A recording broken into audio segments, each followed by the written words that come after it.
Hello everyone and welcome. Sit back, relax, make a cup of tea or whatever you like to drink and get ready for new stories from YellowCat. Send your own favorite stories in the comments below and maybe they'll be in our new video. So subscribe to the channel if you're not subscribed yet. Let's get started. What is your best and that's why I had to fire the guy tail managers, part 5. Two stories. The first one was one of my technicians. Let's call him John. I manage the school's IT. First, some background. Different areas of the school's building were undergoing renovations. The completion dates of the renovations were being pushed back to the day before classes were supposed to start because they were behind schedule. Our team was immediately impacted because we had to set up computers, networking, Wi-Fi, and other technology requirements in the recently renovated spaces. Therefore, the idea of having to work late into or through the night to finish setting everything up for the start of school did not exactly excite us.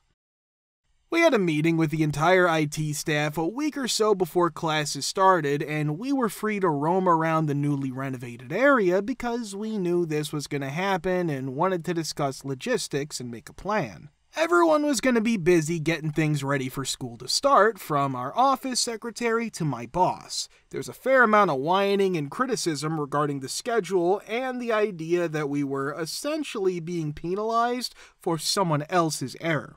However, that's the life of IT. That portion was okay and allowed the employees to vent some of their annoyance. You know, I could have solved this construction company being behind on renovations and had things done 2 weeks ago, John abruptly says as he gets up in the middle of the meeting. We could simply walk over to the corner, pick up a few Mexican workers, and assign them tasks. In 3 days, everything would be completed. Stillness. Not at ease. Stillness. John then says, "What? It's true, you know that." At least 2 of the individuals in the room are of Mexican descent. My supervisor looks at me, and I look at him. I get up and wave for John to follow me out of the room.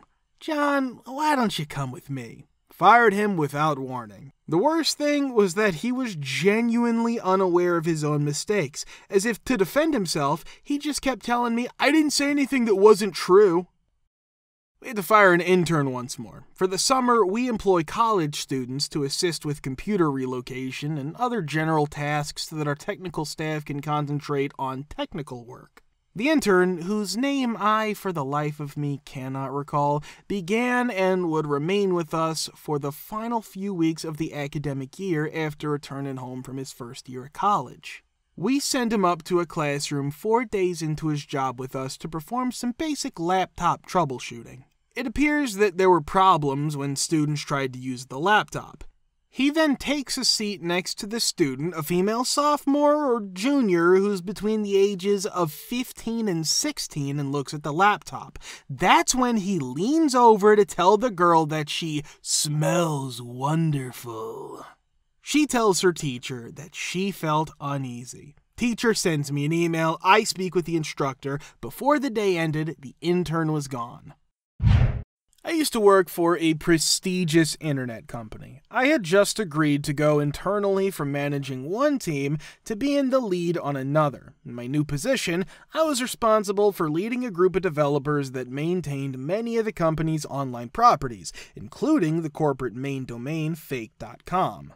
Back in the day, fake.com had a Google page rank of 10, making it a very popular website. That effectively meant, at the time, that anything linked to on fake.com was viewed by the Google search engine as totally awesome and trustworthy, and it would most likely appear on the first page. Since the test team hadn't completed a regression test in a while, and I wanted to make sure the site was in good shape, one of the first things I did was ask them to do one. This essentially meant that the testers visited each page of fake.com using a variety of browsers to ensure that everything functioned as it should. In the midst of my second week on the job, I wake up to an email from one of the testers reporting that he had discovered some strange invisible links leading to a gambling website on thephony.com. When I go to look, I see that there are multiple links to a poker website with white text on a white background. When I look at the commit logs, lead developer Dummy appeared to have added them initially, and junior developer Flunky then made edits. Upon investigating the poker website, I discover that developer Dummy is the owner and operator. After explaining the situation to my boss over the phone, he asks what I want to do. I tell him that, in my opinion, they ought to be fired and that I wouldn't allow developer Dummy to return to the building. He says he'll take care of it with HR because I'm so new to the position. I report to work later and give my boss an update. Although he had been waiting for them at their desks, he let them both in and sent them to HR. HR decides to send them both home and instruct them to take the rest of the week off rather than fire either of them at this time. Later, the boss and HR approach me to find out what I want to do with them. I say it again, I believe they should be fired because they betrayed the company's trust. HR hesitates and makes it obvious that they do not want to fire them. This is mainly because firing them would require them to hire new developers, which would be a lot of work for what was essentially only a misunderstanding. Instead, HR says that I should try to work it out with them and that this would be a good opportunity to practice my newfound management skills. I've had a friend from the IT department come check on developer Dummy's computer right now. The administrator logs in and begins exploring, finding gigs of 18-plus videos almost instantly, back when gigs of 18-plus videos required labor to gather. If you look a little closer, you'll find that the computer also contains all of the code for the shady poker website. If we dig even further, we discover VPN logs of the guy using his work computer to code on his poker site at night and downloading and streaming hours of 18-plus videos to his home computer. At this point, I return to HR and they remain unconvinced. Developer Dummy doesn't own up to anything until they call him back in on Monday and have a conversation with him. He claims he was only attempting to save his marriage from disintegrating because his wife kept discovering his 18-plus videos on their home computer and he was keeping it on his work computer. While my boss and I were fighting HR to get him fired, which is eventually what happened, he received another paid week off. Junior developer Flunky tried to talk his way out of it by claiming that he was only carrying out lead developer Dummy's instructions. To the best of my knowledge, junior developer Flunky is still employed there and currently performs some form of middle management. Around that time, I started drinking and stopped caring about the fake corporation. I was finally welcome to being a grown-up in the internet world. What is the most exciting, crazy story you have about your HOA or neighbors? Part 5. I had an extremely prickly neighbor who lived above me in a lower apartment. She complained about every single noise she heard coming from my apartment. Every hour of the day, she expected silence from everyone in her immediate vicinity. One day, I hear the doorbell ring while I'm watching TV. In response to a noise complaint, the police are here. I asked the 2 cops at my door, "Do you hear anything?" As I glanced at them. Both of them responded, "Not at all," and they essentially rolled their eyes at having to make the stop. Let's go back a few weeks. Police called later that afternoon. I'm getting angry right now, and so are the police and the landlord. Consider the fact that I live in the lower unit and that this B lives above me. She seems to be bowling up there with cinder blocks strapped to her feet. The pleasures of apartment life. I had been in that apartment multiple times before she moved in, so I knew the layout of her place, so one night I decided to exact a little revenge. I grabbed a broom, set my alarm for 3 in the morning, and slammed the handle right under her bed. I can clearly hear her yelling, "What the F?" as she jumps out of bed. Even though I was acting so childishly, it was really satisfying to have even a small amount of S with her. I know, it's probably not the worst thing I could have done, and it seems really mild in the grand scheme of things. A few months later, she was evicted. It seems that she had stopped paying her rent. When I came back from breakfast with some friends the day she moved out, she was standing in the driveway giving me the finger. I couldn't hold back my laughter. I went inside, opened all the windows, and played "So Long Farewell" from The Sound of Music, "Sherry Baby, Oh Sherry, Her Name," and "Ding Dong, the Witch is Dead" repeatedly while she packed her bags. My former spouse and I used to reside in the Bronx, New York, while she completed her medical school rotations. Every evening until 9 o'clock at night, our neighbor with 4 children ages 3 to 14 would yell and scream as she attempted to get the younger ones into bed. We let a lot of things slide in terms of noise, including the occasional late-night TV, radio, and fighting on Friday and Saturday nights since it appeared that she was a single mother. That is, until this summer, when it started to happen every night.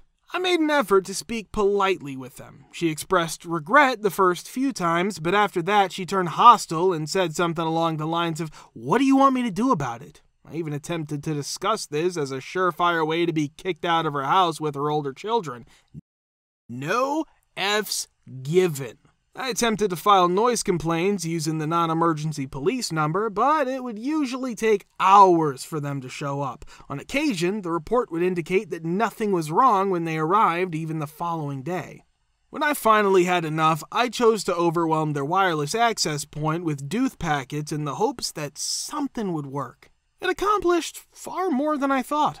The TV appeared to be solely used in streaming services, not cable TV, while the radio was actually playing Spotify or Pandora or something similar. Without delving too far into specifics, I made a list of all the access points that I believed to be theirs after searching for them all and organizing them according to signal strength. Then I went through each one of them one at a time, performing 3-minute Duth blasts until something happened. After isolating their network, I would trigger my Duth script whenever their noise level exceeded 10 p.m. as stipulated by our lease. I would simply locate the new address and commence whenever their internet service provider upgraded their router. After I moved out and the problem stopped, I'm sure they realized it was us. I'm not a monster, but I was really tempted to wire up a Raspberry Pi somewhere and leave it running forever after I was gone. We lived on about 1/3 of an acre when we first moved into our house, and our backyard had a ton of trees everywhere. The trees made the already severe mosquito problem even worse. Initially, had all of the trees and shrubs removed by hired landscapers, and our neighbors were losing their homes and running away from them. They were very irate and kept telling us that we couldn't do that and other things because the bushes and trees were acting as their own fence and forming a privacy barrier between our houses. The following day, my mother called the city to confirm the location of the line dividing our land from their land. She then promptly installed a chain-link fence and chopped down all of the trees. After that, they were basically the worst neighbors I've ever had. Racist A, tormenting my mom, occasionally destroying our belongings, and so on. It was probably 10 years ago, so I don't remember everything. The man definitely beat his wife as well. All in all, an S-ness.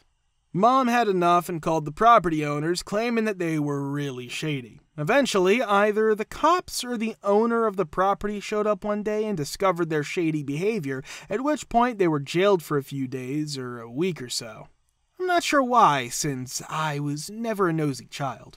My parents spoke with the owner while they were away, persuaded him to sell, purchased the property, and upon their return, evicted them and left all of their trash on the front lawn. My mother was standing on our porch holding a cup of tea and grinning, waving them off as they were moving out. Edit. I'm not sure how it's legal to sell a property in the middle of a renter's lease and force them to vacate without warning, but these people were really shady and didn't intend to report anything to the police or go to court, so they decided to cut their losses and walk away. I've dealt with this group before because I live in an HOA neighborhood, but that was before the rest of the houses were built and before they formed this group. It has been confirmed by a real estate lawyer that I am not a member in any way. Anyway, it looks like they have rules about how many lights you can put up and when you can do it first. When I'm mad, the woman I deal with the most often came by on 11:30 and told me that my lights were against the rules and that I couldn't have as many up as I do. I told her that we already talked about this and that I wasn't bound by their rules and didn't care.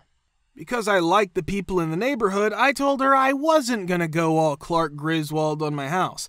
But I would be putting up a lot of lights because my nieces and nephews love them. I also told her I didn't care about their rules that said the lights could only be on at certain times. I planned to turn them on the 30th and leave them on until Christmas. It made other members angry that I wasn't following the rules, so she told me I should respect their rules even if I don't follow them because I live in the neighborhood. She gave me a flyer that seemed to have their rules for lights on it. I threw it away and told her to leave my property. Some of the things she asked might have been okay with me, but I've had enough of them. The story didn't end there. After I installed all the lights, I turned them on and left. The next day, I got a letter from the HOA, and it was obviously sent illegally, just by someone on the board, probably the same woman. That letter went in the trash too. But the next day, another one came, and there were already direct threats. I saved it and waited. After a few days, I collected enough evidence and went to the police to file a complaint against the entire HOA for harassment and threats. I was determined to take the case to court. I contacted a lawyer and started the process. In short, innocent letters from the HOA cost them a 5-figure sum. The tenants were unhappy that their dues were being spent on legal fees. There was a real revolution going on. As far as I know, all the old board left and they elected a new board. After that, the HOA never contacted me again. If you want to watch the part 4, click the link here. Thank you for subscribing, the likes, and comments. We're very happy to see you all in the comments too. Thanks for your support.